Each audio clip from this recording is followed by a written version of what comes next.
A Classe Desaparecida, a tale of terror in the classroom. Synopsis. When Alex, a young insecure student, enters the prestigious Escola de Lúmen in the year 2050, he hopes to barely surpass his averages and stand out in a challenging environment. However, he discovers that the school hides a dark and disturbing past.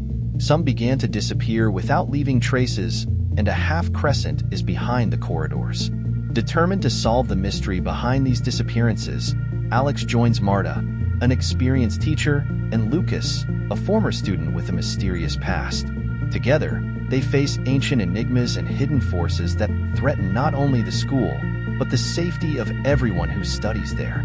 As we uncover buried secrets and face unimaginable horrors, Alex and his allies must fight against time to save his colleagues and restore peace to the school.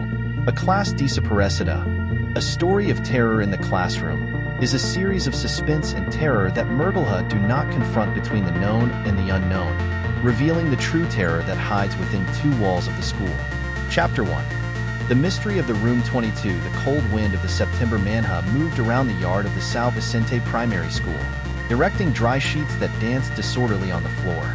Marta, a 13-year-old girl with attentive eyes and curiosity always in bloom, watched the old property while waiting or without touching it.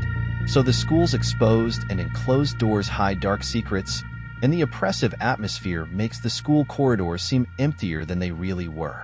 Marta has heard of the stories that circulate among students about the disappearance of an entire terma, a famous Class 7B. They were ships that the majority ignored or treated as simple urban wrecks. But something in the story always made Marta uncomfortable. Perhaps the silence of two older professors, or the manner in which the director, Mr. Alvaro, always forgot that the subject was mentioned. That day, Marta felt a different impulse. She has seen and attended many horror stories, but always as a distant observer. Now, something to push for the center of this mystery.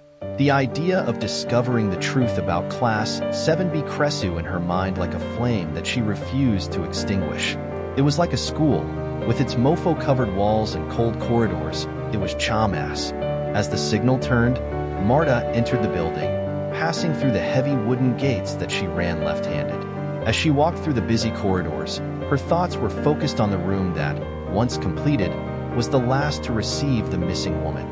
Room 22. A room built in an old wing of the building, locked years ago. The whole thing was missing, without explanation, and the school never gave a convincing answer.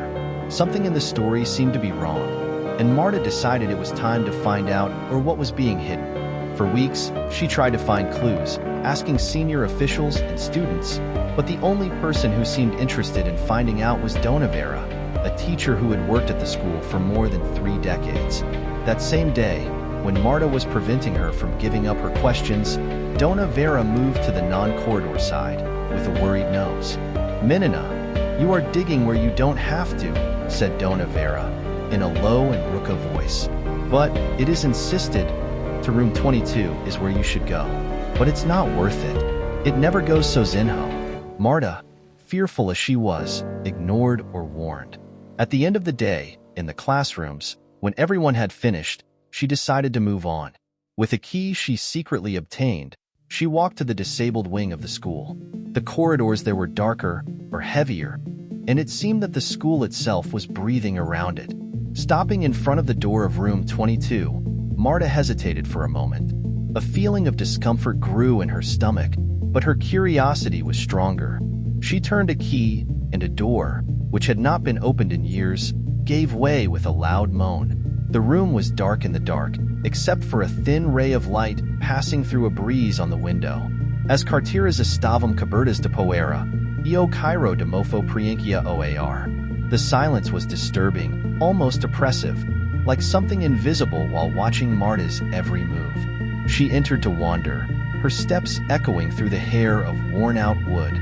As her eyes adjusted to the darkness, she observed something strange in the black square.